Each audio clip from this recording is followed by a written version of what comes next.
I am Audrey, 35 years old, and family has always meant everything to me.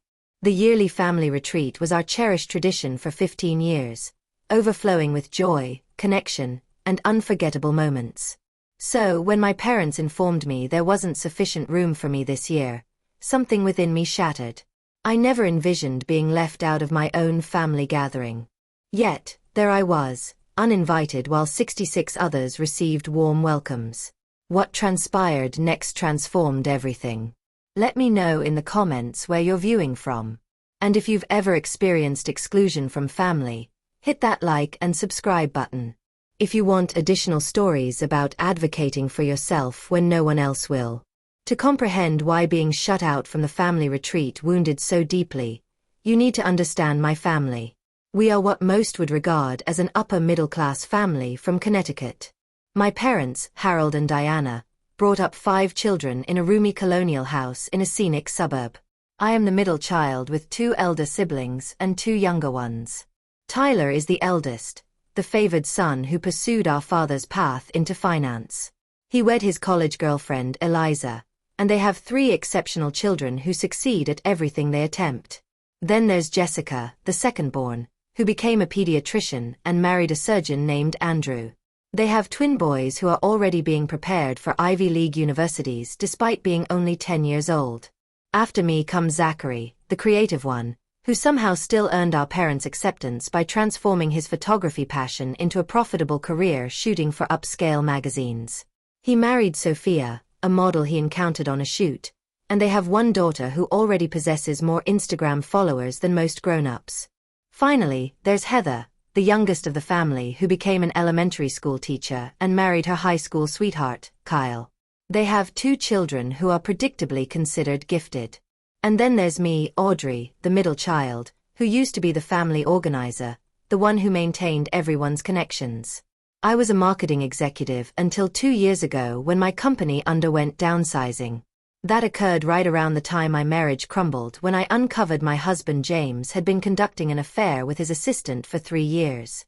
The family retreat tradition began with my grandparents when I was 20 years old. They possessed a large cabin in the Berkshires and decided that once annually the entire family would assemble for a week of reconnection.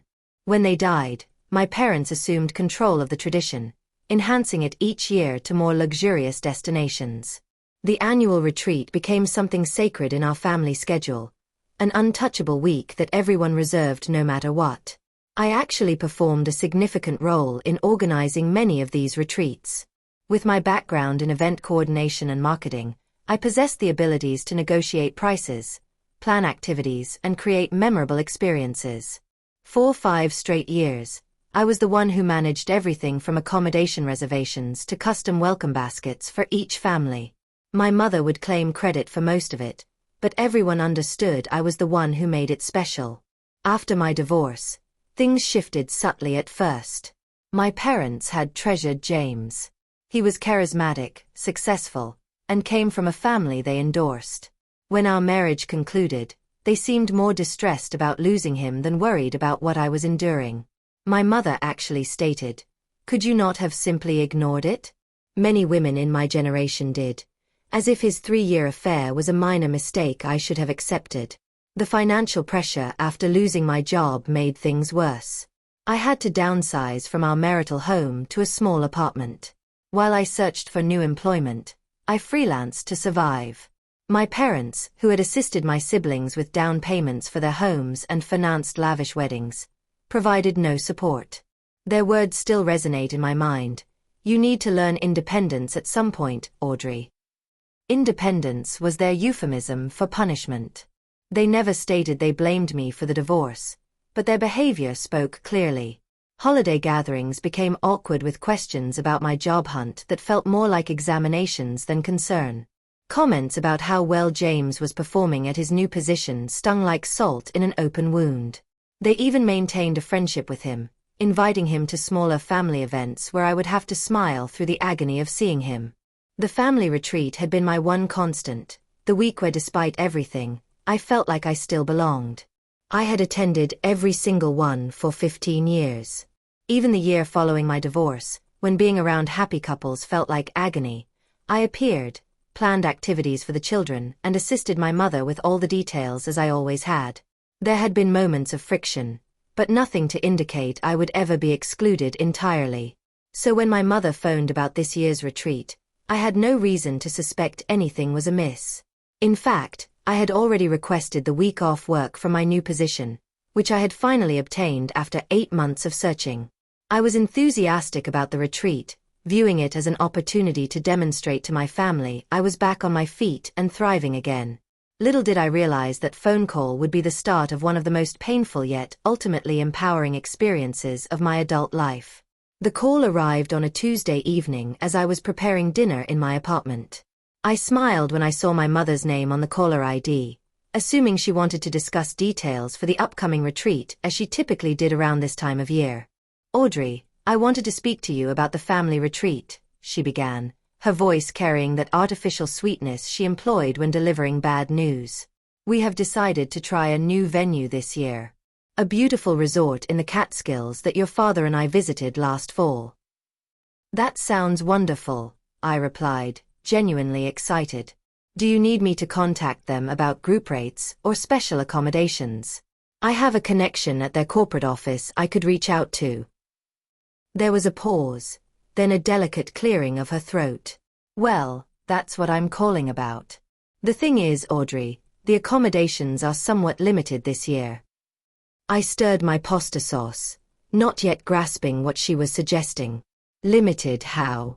Do we need to book additional rooms elsewhere?" "No, nothing like that. We have reserved all the available cabins, but there isn't quite enough space for everyone this year. We had to make some difficult decisions about who to include." The wooden spoon in my hand froze mid-stir. "What do you mean who isn't included?" Another pause, longer this time. "Well, we thought since you're on your own now and everyone else has families to consider."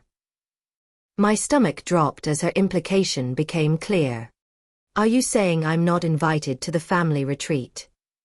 "Oh, Audrey, don't be so dramatic. We're simply saying that the sleeping arrangements are tight this year and it makes more sense to prioritize the couples and children. You understand, right? It's just practical." I gripped the counter to steady myself. "Let me get this straight. You're excluding me, your daughter, from the family retreat because I'm single." "It's not like that," she said, her tone shifting to defensive. "Tyler and Eliza have 3 children. Jessica and Andrew have the twins. Zachary and Sophia need space for their equipment, and Heather and Kyle have their 2 little ones. The cabins only have so many bedrooms." Something didn't add up. "Wait, you said this resort is larger than where we stayed last year, and I had my own room then. How can there suddenly not be enough space?" My mother sighed as if I was being deliberately obtuse. "Audrey, we have also invited your father's brother and his family this year, and your Aunt Lucille and Uncle George are coming with their children. It's a special anniversary year, so we wanted to expand the invitation list." I felt like I had been struck. "So, there's room for extended family, but not for me? I could sleep on a couch or even bring an air mattress. I just want to be there." "The decision has been made, Audrey. Perhaps next year things will be different. I'm sure you can find something else to do that week." Her tone was final, brooking no further discussion. Still reeling, I called my father immediately after hanging up with my mother. His response was even more dismissive. "Your mother explained the situation. We need to keep the numbers manageable, and you're an adult who can understand that. Don't make this difficult, Audrey." I reached out to Tyler next, hoping my older brother might advocate for me, or at least provide me the full story. His uncomfortable hesitation told me everything. "How many people are actually going to be there, Tyler?" I asked directly. "I'm not sure exactly," he hedged. "Tyler, please just tell me." He sighed. "Last count was 66, including the kids." The number hit me like a physical blow. 66 people. And somehow there wasn't room for 67. Not room for me. Over the next few days, I contacted each of my siblings hoping for support, or at least honesty. Jessica was evasive, claiming she had no influence over the guest list. Zachary mumbled something about respecting our parents' decision. Only Heather seemed genuinely upset, but admitted she was afraid to challenge our parents. I made one final attempt with my mother, offering to pay for my own separate accommodation nearby and just join for activities. Her response was telling. "Audrey, we're trying to create a certain atmosphere this year. Your father and I think it would be better for everyone if you sat this one out. You've been going through a lot, and frankly, your mood affects others. Let us have this time without any complications." There it was. I was the complication, the family disappointment, the divorced, recently unemployed middle child who brought down the carefully curated image of family perfection. What hurt most was discovering that my parents had told extended family members that I couldn't make it this year rather than admitting they hadn't invited me. They were actively lying to conceal their deliberate exclusion of their own daughter. As the retreat approached, social media became a danger zone. Pictures of shopping excursions for retreat supplies surfaced on my sister's accounts. Tyler shared about how thrilled his kids were for the largest family gathering yet. The family group chat hummed with planning details until someone recalled I was still in it and formed a new one without me. The ultimate blow came when Heather mistakenly sent me a photo intended for the new group chat. It displayed the retreat schedule, and there at the bottom of the image, partially visible, was a list of room assignments. Next to cabin 7 was Jessica Andrew twins plus James guest. James, my ex-husband, the man who had deceived and embarrassed me, was invited to my family retreat while I was told there wasn't sufficient space. I sat in my apartment that night, surrounded by the fragments of the life I had been reconstructing. And for the first time since my divorce, I completely collapsed. The revelation that my ex-husband had been invited to the family retreat sent me into an emotional spiral unlike anything I had endured since the divorce itself. I spent that night alternating through disbelief, crushing hurt, and a searing anger that kept me walking my apartment until sunrise. By morning, exhausted and hollow-eyed, I called in sick to work and scheduled an emergency appointment with my therapist, Dr. Laurel, who had guided me through the aftermath of my divorce. They invited James, but told me there wasn't enough space, I explained, my voice monotone with emotional fatigue. 66 people, including my ex-husband, but no room for their own daughter. Dr. Laurel's expression remained composed, but I could detect concern in her eyes. "Audrey, we've discussed before about patterns in your family dynamic. This seems to be a particularly painful example of those patterns." She was correct. Over our sessions, we had recognized how my family prioritized achievement and image above authenticity, conformity over individuality, and appearances over emotional truth. My divorce had disrupted their narrative of perfect family harmony, marking me as the failure, the outsider. "I keep thinking about all the signs I overlooked," I told her. Last Thanksgiving, my mother seated me at the far end of the table with the children. At Christmas, they gave everyone personalized gifts, but handed me a generic gift card. When I hosted a dinner at my new apartment, only Heather appeared and she left early. Dr. Laurel nodded. "You mentioned before that your mother blamed you for the divorce despite knowing about James's infidelity. Have there been other instances where family members suggested you were at fault?" That question released a flood of memories. Jessica once suggesting I might have been too concentrated on work to keep James interested. My father asking if I had let myself go during the marriage. Tyler's wife Eliza wondering aloud if I had considered marriage counseling options weeks after I had discovered the affair. As if reconciliation should have been my goal regardless of the betrayal. After my session, I felt exposed but slightly more clear-headed.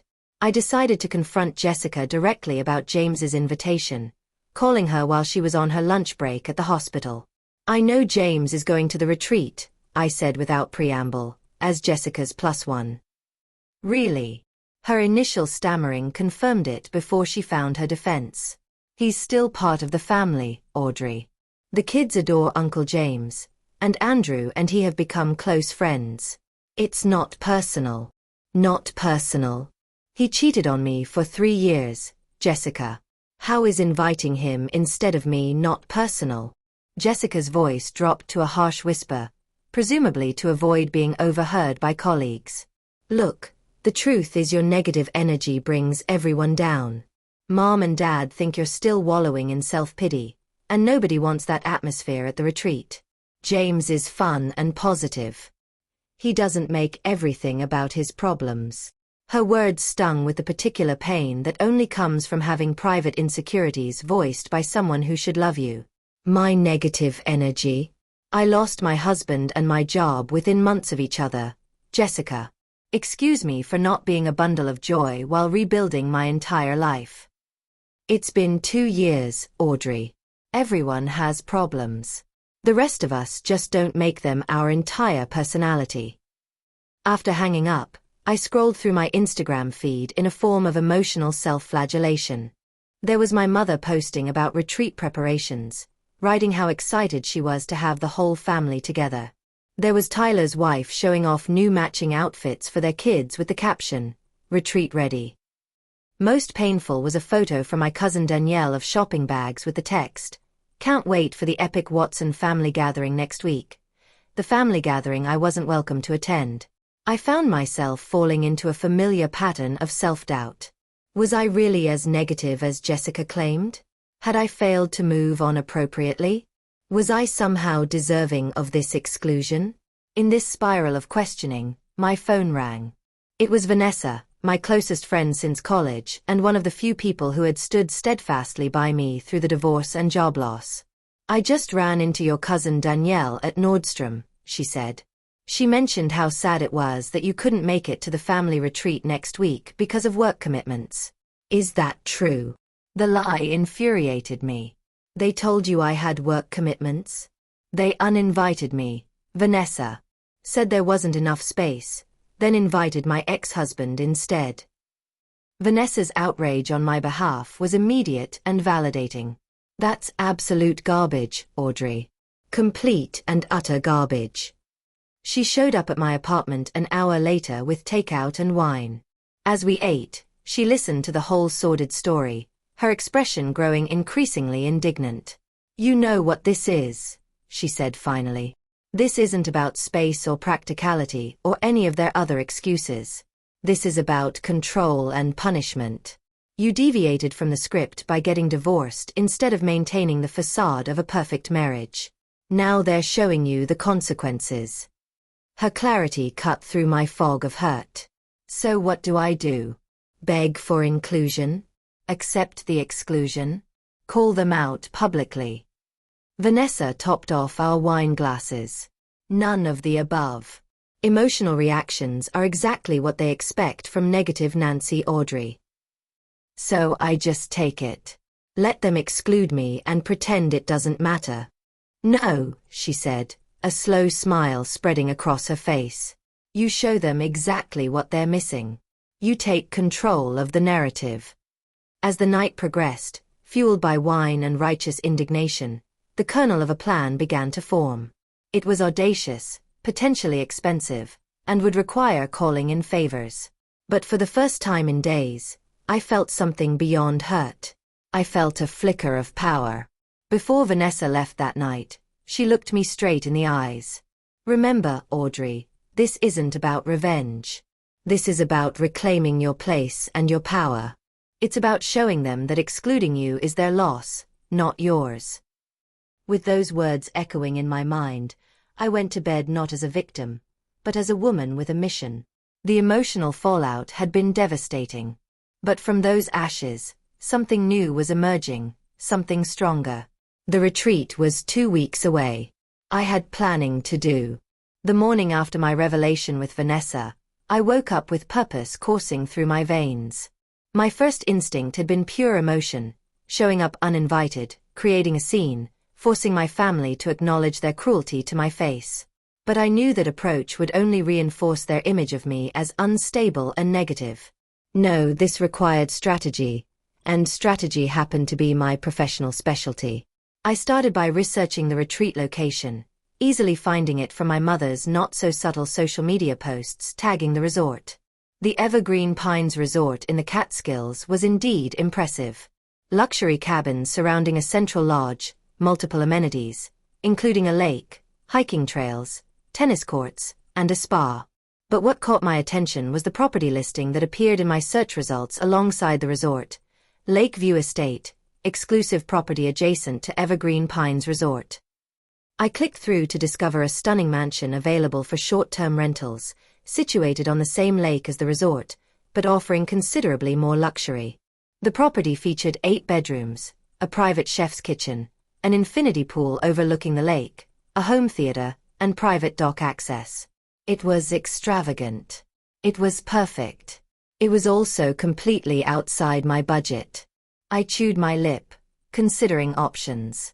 My emergency savings would cover perhaps half the cost for the week, but that would leave me financially vulnerable. This plan needed to be financially feasible without being reckless. I called the property management company listed on the website and explained that I was considering the property for a small corporate retreat. The manager, Barbara, was helpful in detailing the amenities, but confirmed my fears about the cost. However, she added, "We do have a last-minute cancellation for those dates, and the owner is anxious not to lose the booking entirely. I could speak to them about a potential discount if you're seriously interested." I thanked her and promised to call back within 24 hours. Next, I opened my contacts list and began to assess my resources. During my years in marketing, I had built a substantial network, including many people in hospitality and event planning, who owed me favors. First, I called Julian, a former client who now worked for a luxury hospitality group. "Audrey, long time no speak. What can I do for you?" I explained my situation professionally, without the emotional details, as a need to create an impressive small gathering on a limited budget. Julian immediately offered to connect me with vendors who would give me professional courtesies and discounts. Next, I called Maggie, my former assistant, who had moved into event planning. She not only volunteered to help coordinate the logistics, but also offered to attend as moral support. "Any chance to see you outshine those people who call themselves your family? I'm there." By mid-afternoon, I had the beginnings of a network of support. Vanessa had already committed and was reaching out to our mutual friends. I had calls out to several former colleagues who had become friends over the years. My plan required having sufficient people to make my gathering appear intentional and appealing, not like a pitiful attempt to crash the family retreat. I called Barbara back and negotiated a 40% discount on the property rental given the last-minute availability.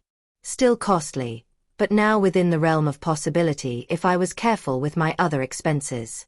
With the accommodation secured, I turned to planning activities. The property had a kitchen, but I wanted a special touch. I contacted Daniel, a chef I had worked with on corporate events, who agreed to come for 2 special dinners during the week at a friends and family rate.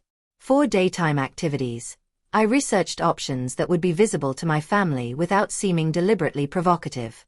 The lake was shared between properties, so water activities were an obvious choice. I arranged rental of 2 jet skis and a pontoon boat scheduled for strategic times when the resort would likely have high traffic. I also discovered that while the resort had tennis courts, they didn't have pickleball, the trendy sport that several of my family members had recently become obsessed with. The Lakeview Estate had space for a temporary court, which I could have set up for a reasonable fee. By evening, I had a spreadsheet detailing costs, a growing guest list of 10 confirmed friends, and a rough itinerary that would make my retreat look effortlessly luxurious without breaking the bank entirely. Vanessa called as I was reviewing my budget. "How is Operation Show Them going?" "It's coming together," I said, surprised by my own calm determination. "I've secured the neighboring property at a discount, have about 10 people committed, and I'm working on making it look amazing without completely draining my savings." "Good, because I just ran into your brother Tyler at the grocery store, and you'll never guess what he said." My stomach tightened. "What?" "He asked if we were still on for our trip to Miami that week, loud enough for the cashier to hear. He's actively perpetuating the lie that you have other plans. They're covering their tracks, Audrey." The confirmation of my family's deception only strengthened my resolve. Well, I do have other plans now, just not the ones they're imagining. The next few days were a flurry of planning. I created a private social media group for my guests, carefully selecting people who were both supportive of me and would make an impression. Successful, fun, attractive friends who would photograph well for the inevitable social media posts. I arranged for a professional photographer friend to join us for 2 days in exchange for using the images in her portfolio. I ordered custom welcome baskets for my guests, mimicking but upgrading the ones I used to create for the family retreat. 5 days before the retreat, I received a text from Heather. Mom keeps talking about how sad it is you can't make it this year because of your work trip. I feel awful about the lie. Should I say something? I responded carefully. Thank you for your concern, but please don't worry. I've made alternative arrangements for that week that I'm actually looking forward to. Enjoy the retreat. It was the truth, technically, though not the whole truth. I wasn't ready to reveal my plan, even to Heather, who seemed genuinely conflicted. The night before I was set to drive to the Catskills, I stood in my bedroom surveying the carefully packed suitcases.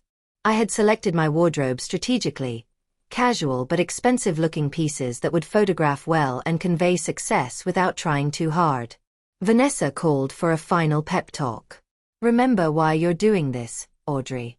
This isn't about seeking their approval or making them feel bad. This is about reclaiming your dignity and refusing to be erased from the narrative. What if it backfires? I asked, voicing my deepest fear. What if they see it as proof that I'm desperate and pathetic? Then they're not worth your energy, she said firmly. But I don't think that will happen. Your plan is too good and you're too strong. Just stay genuine through it all. That's what will really show the difference between you and them. After we hung up, I looked at myself in the mirror. The woman looking back at me wasn't the same one who had crumbled at her mother's rejection 2 weeks ago. This woman had a spark in her eye and a set to her jaw that spoke of newfound determination. They didn't make space for you, I told my reflection. So you're going to create your own. With that thought, I went to bed, setting my alarm for an early departure. Tomorrow, Operation Take Back My Power would officially begin. I arrived at Lakeview Estate just before noon on Saturday, deliberately timing my entrance to avoid any premature encounters with my family, who would be checking into the resort around 3, according to Heather's inadvertent information. The property was even more impressive in person. A sprawling modern mansion with floor-to-ceiling windows overlooking the crystal blue lake that gave the estate its name. Barbara, the property manager, met me at the entrance. Miss Watson, welcome to Lakeview. Everything has been prepared according to your specifications. She gave me a tour of the estate, and I had to work to maintain my composure. The great room with its 20-foot ceilings and stone fireplace opened onto a terrace with an infinity pool that seemed to merge with the lake beyond. The kitchen was a chef's dream with top-of-the-line appliances and a massive island that could seat 10. Each bedroom had been prepared with luxury linens and welcome notes I had sent ahead. Your guests can begin arriving any time, Barbara informed me. The chef will arrive at 4 to begin preparations for tonight's welcome dinner, and the activity vendors will check in with you directly about tomorrow's schedule.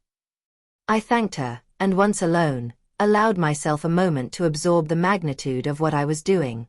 The estate had cost a significant portion of my savings, even with the discount. The activities, food, and special touches were stretching my budget to its limit. Yet, standing there looking out at the lake, where my family would soon be gathering without me, I knew it was worth it. My friends began arriving around 2. Vanessa was first, followed by Maggie and her husband Paul, then Julian and his partner Stephen. By 4, all 10 guests had arrived, each reacting with appropriate awe to the accommodations and expressing excitement about the week ahead. I had been strategic about my guest list. Julian and Stephen were successful, charming, and would impress even my status-conscious parents. Maggie and Paul were the fun-loving couple who would bring energy to any gathering. I had also invited Lindsay, a former colleague who had become a minor social media influencer, knowing her presence would ensure our activities would be well documented online. As everyone settled in, I explained the full context of our gathering, something I had only outlined briefly in my invitations. I want to thank you all for coming on such short notice. As you know, My family excluded me from their annual retreat but lied about the reason. They're staying next door at Evergreen Pines Resort, believing I'm on a business trip in Miami. Their loss is our gain. Julian raised his glass. This place is incredible, Audrey. What they did was cruel, Vanessa added. But your response is pure genius. Living well really is the best revenge. I smiled but shook my head. This isn't about revenge. It's about refusing to be made invisible. I won't cause a scene or confront them, but I won't hide either. If we happen to cross paths with them, we'll be polite, confident, and having a genuinely good time. The welcome dinner that evening was spectacular. Daniel, the chef, prepared a multi-course meal featuring local ingredients that we enjoyed on the terrace as the sun set over the lake. Conversation flowed easily. Laughter echoed across the water. And for the first time since the painful phone call with my mother, I felt truly happy. Lindsay, true to form, documented the evening beautifully on her social media, tagging me and our location. I knew it would only be a matter of time before a family member saw the posts and realized I wasn't in Miami, but practically next door. The next morning, we enjoyed a leisurely breakfast before our first scheduled activity, kayaking on the lake. The timing was deliberate. I knew from previous retreats that my family typically did water activities on Sunday mornings. Sure enough, as our group of 6 kayaks paddled toward the center of the lake, I spotted them. My parents, siblings, their spouses, and various children and relatives on the resort's beach. They were too far away to make out expressions, but I could see the moment of recognition in their body language. The sudden stillness, the pointing in our direction. I smiled and waved naturally, as if spotting acquaintances rather than family who had deliberately excluded me. Then I returned to my conversation with Julian, determined not to appear focused on their reaction.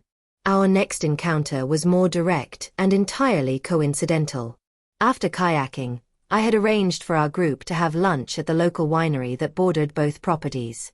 As we were being seated on the terrace, I spotted my mother, Jessica, and several female relatives, including my aunts, being led to a nearby table.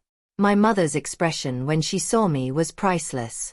Shock quickly masked by a brittle smile. Jessica looked like she wanted to disappear into the floor. "Audrey," my mother exclaimed with false brightness. "What a surprise. I thought you were in Miami for work." I approached their table with casual confidence, my friends hanging back but within earshot. Change of plans. I decided to rent Lakeview Estate with some friends instead. What a coincidence that we're practically neighbors this week. My Aunt Lucille looked confused. "But Diana, you said Audrey couldn't make it to the family retreat because of work commitments." The flush that spread across my mother's face was deeply satisfying. "There must have been a misunderstanding," she managed. "We thought Audrey was busy." "I was never too busy for family," I said pleasantly. "Anyway, I should introduce you to my friends. We're having the most amazing time at Lakeview." I made the introductions, watching my mother's eyes widen slightly as Julian mentioned his executive position, and Lindsay casually referenced her social media following. My friends were charming, successful, and clearly enjoying themselves. A far cry from the sad, negative person my family had painted me to be. "Well, we should get back to our table," I said after a few minutes of conversation. "Enjoy your lunch." As we walked away, Vanessa squeezed my arm. "You were perfect. Did you see your mother's face? She looked like she was sucking on a lemon." "Jessica couldn't even make eye contact," Maggie added. "She knows exactly what they did."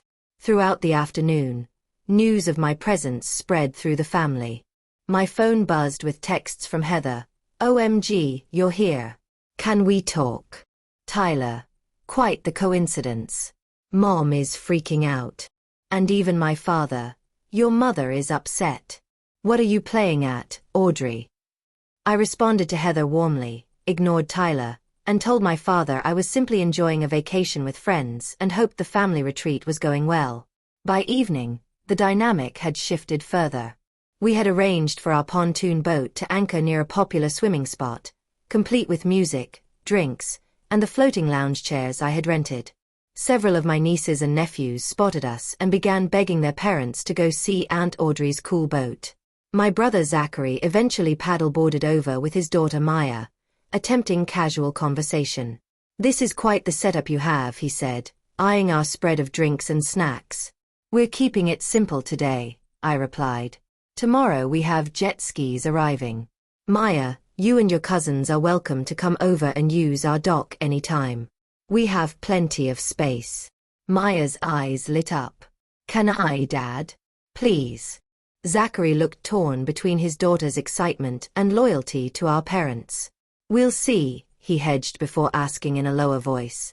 "Is this some kind of statement, Audrey?" I met his gaze directly. "No statement, just enjoying my vacation with people who actually want me around." The next day, the boundaries between the two gatherings began to blur.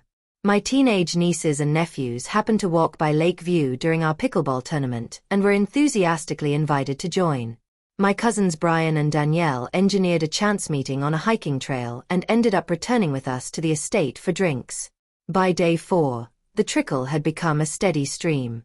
The jet skis proved irresistible to the younger generation, and my offer of open access to our dock meant constant traffic between the properties. My pickleball court became the preferred gathering spot over the resort's tennis courts. The pizza night I had arranged with a mobile wood-fired oven set up on our terrace drew nearly 20 family members who just stopped by to say hello. Through it all, I maintained the same warm, genuine attitude.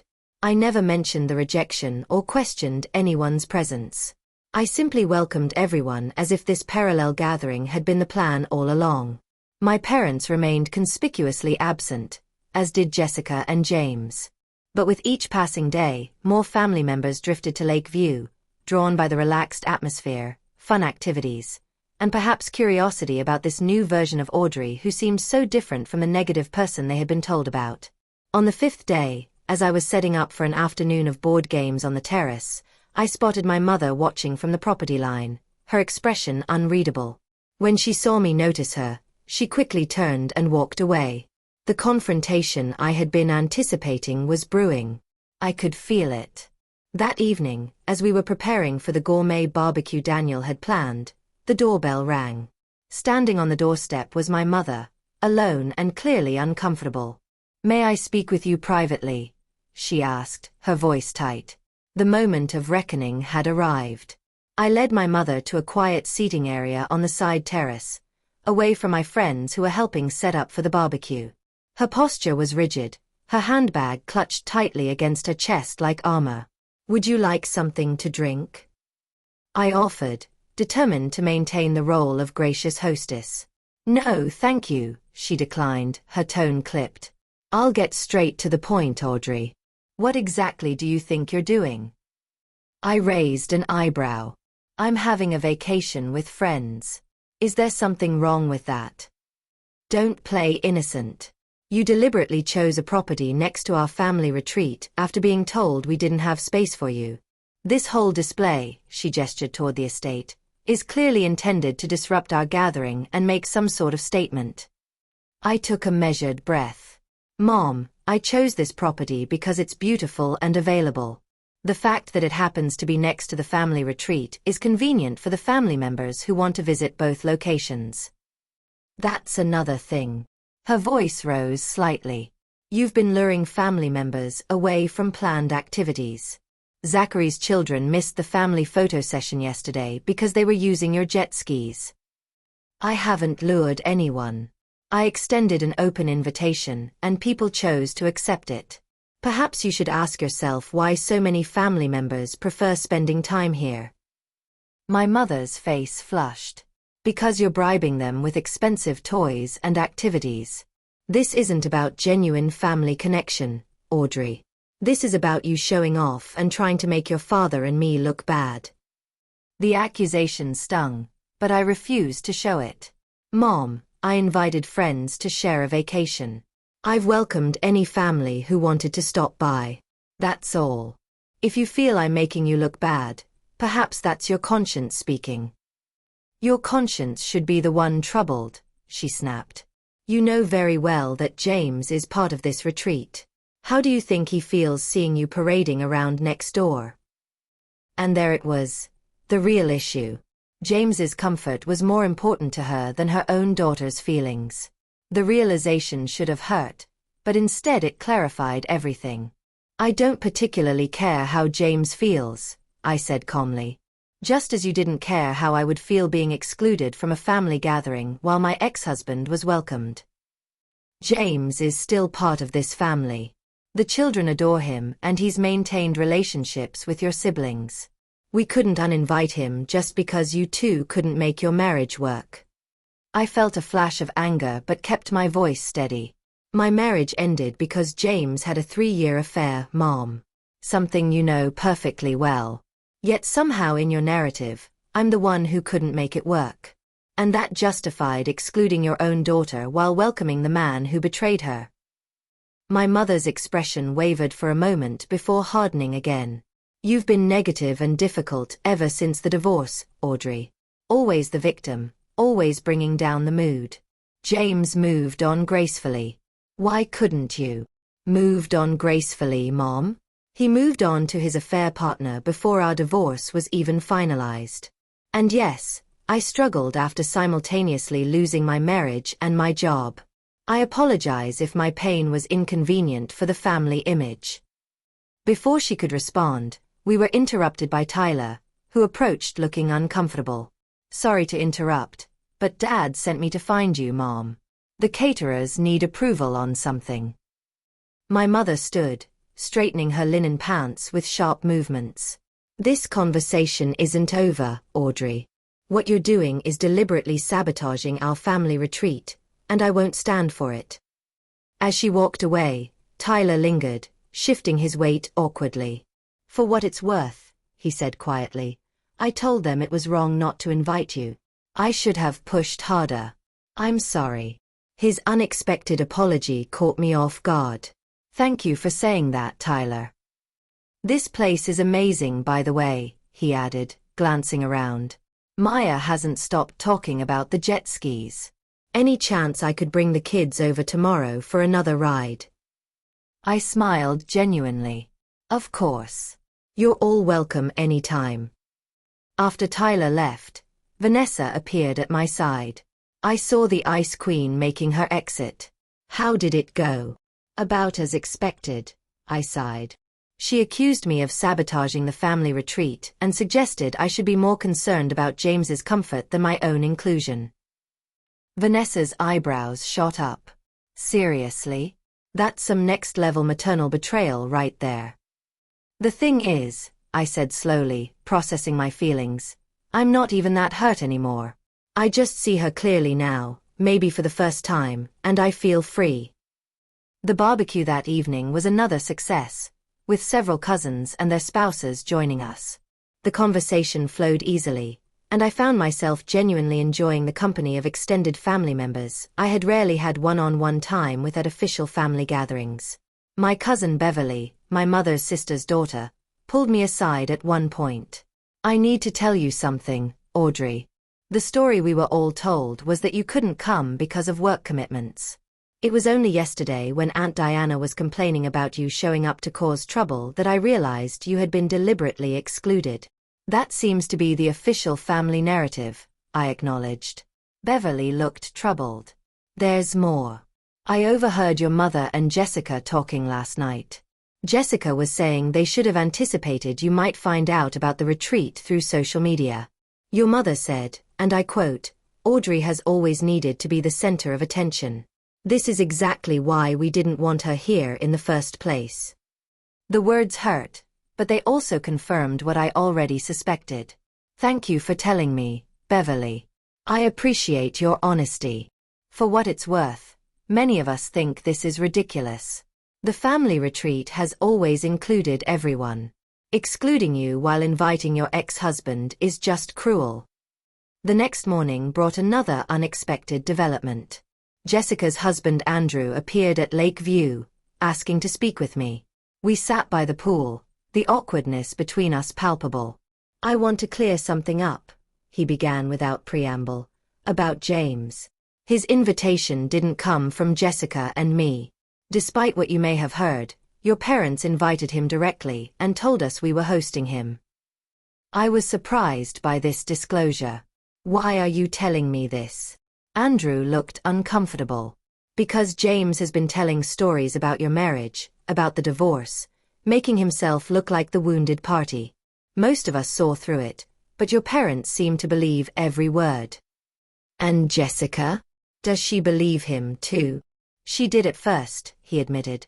But she overheard him last night, drunk, telling some of the younger cousins that you had emotional problems that made you impossible to live with. It was ugly, Audrey. Jessica confronted him, and it got heated. I felt a complex mix of emotions. Vindication that James's true colors were showing, hurt that my family had believed him, and a strange gratitude toward Jessica for finally defending me. Later that day, as my friends and I were returning from a hike, we encountered a large group from the family retreat heading to the resort's restaurant for dinner. Among them were my parents, Jessica, James, and several other relatives. The tension was immediate and obvious. My father stepped forward, his expression stern. Audrey, your mother tells me you've been causing quite a stir. Before I could respond, Tyler unexpectedly spoke up. Dad, Audrey hasn't been causing anything. She's having a vacation with her friends. We're the ones who've been crashing her gathering. My father looked taken aback by Tyler's defense. Nevertheless, this whole situation is inappropriate, creating a parallel retreat right next door after we explained the space limitations. Space limitations? My cousin Beverly interrupted incredulously. Uncle Harold, there are 66 people at the resort. One more would hardly have made a difference. An uncomfortable murmur ran through the gathered family members. My father looked around, suddenly aware that the narrative was shifting. James, perhaps sensing he was losing his audience, stepped forward. This is classic Audrey behavior, always needing to be the center of attention, creating drama. That's enough, James. It was Jessica who cut him off, her voice sharp. You don't get to speak about my sister that way. Not after what Andrew told me about the real reason for your divorce. James's face darkened. Your sister is mentally unstable. She fabricated stories about. I saw the texts, James, Jessica interrupted. Andrew found them on your phone last night when you passed out. The ones to your girlfriend. The ones that started 3 years before the divorce. So unless you want me to read them out loud right here, I suggest you shut up. A shocked silence fell over the group. My mother, who had been watching the exchange with increasing distress, suddenly turned on Jessica. How dare you speak to James that way? After everything he's been through? This is exactly what I was afraid would happen if Audrey came to the retreat. Nothing but drama and fighting. The only drama here is the one you created by excluding your own daughter while inviting the man who cheated on her, Beverly shot back. And that was when my mother lost control completely. Her face contorted with rage, she screamed. Audrey has always been the problem in this family. Always difficult, always failing, always needing special attention. She couldn't keep her marriage together. She couldn't keep her job. And now she's deliberately ruining our family retreat out of spite. Her outburst echoed across the path, leaving everyone stunned. In the silence that followed, all eyes turned to me, waiting for my response. I looked at my mother, really looked at her, and felt an unexpected wave of compassion beneath my hurt. She was trapped in her own narrative, her own need for perfection and control. I'm not here to ruin anything, Mom, I said quietly. I'm here because I refuse to be erased from this family because I don't fit your perfect image. I don't need to compete for a place at the family retreat. I made my own space, and anyone who wants to be part of it is welcome, including you and Dad. With that, I turned and continued walking toward Lakeview Estate, my friends falling in step beside me. Behind us, I could hear the murmur of conversations resuming, my mother's continued protests, and my father's attempts to restore order. But something fundamental had shifted.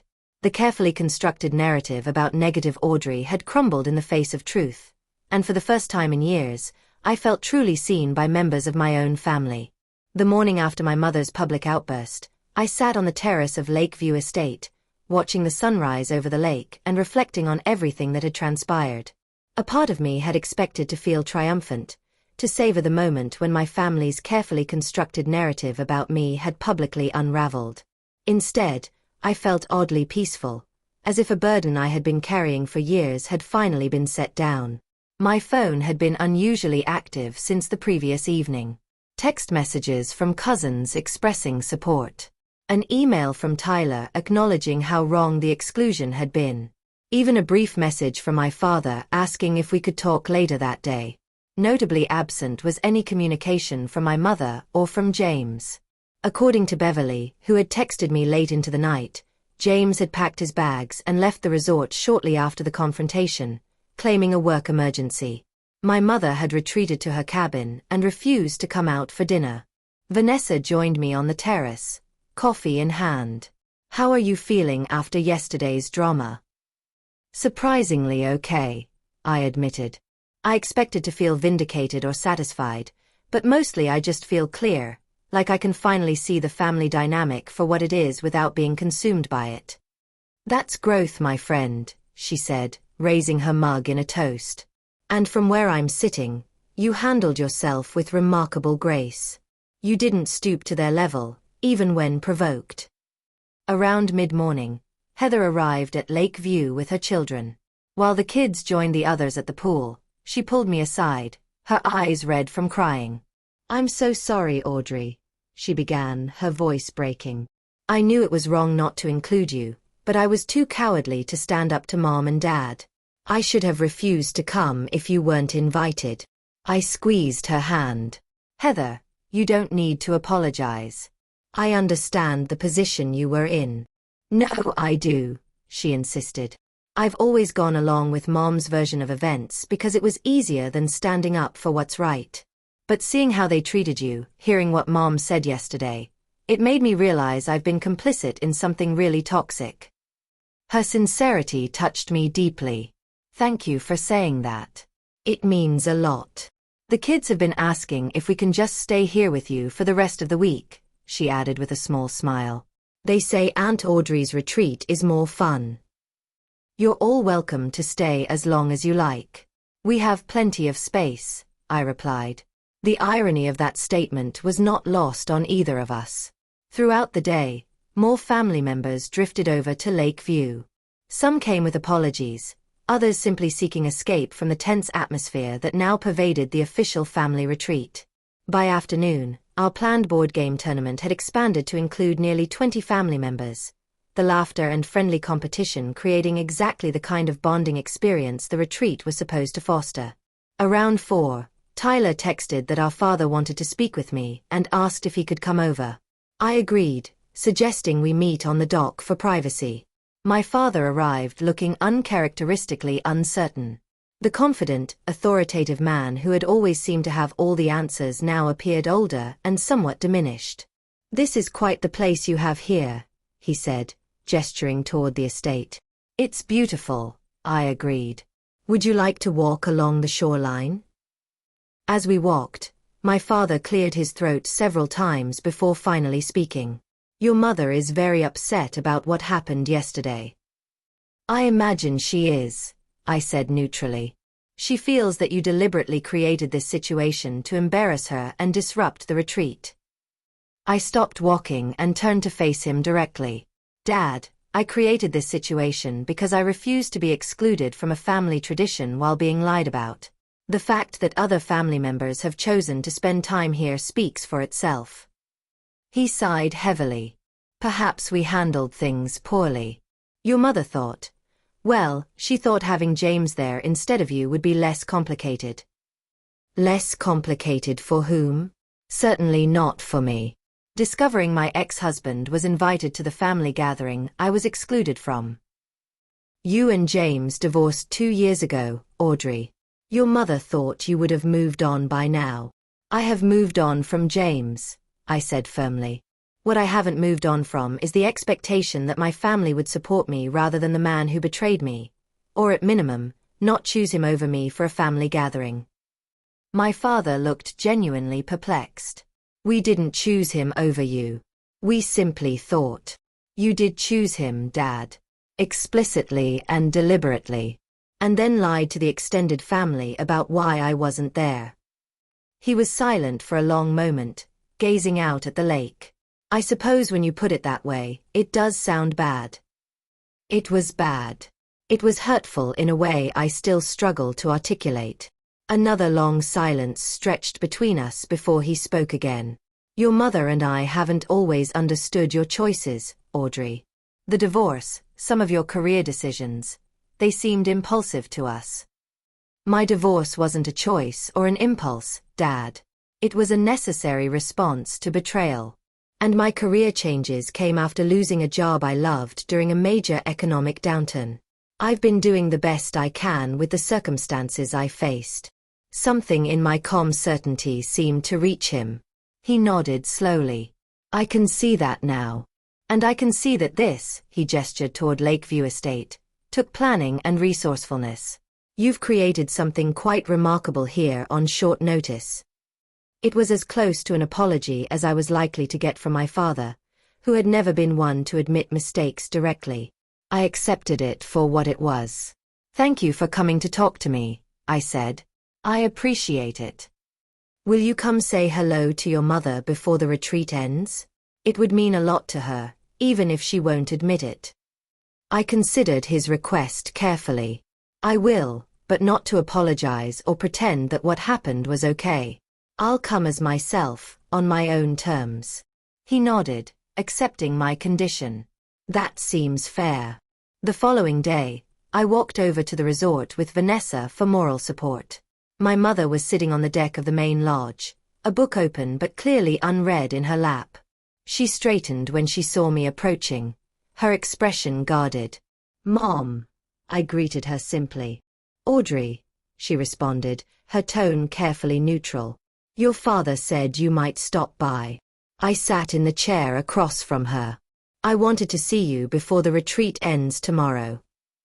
I suppose you feel you've won, she said, a hint of bitterness in her voice. This was never about winning or losing, Mom. It was about refusing to be erased. She looked away, her profile rigid.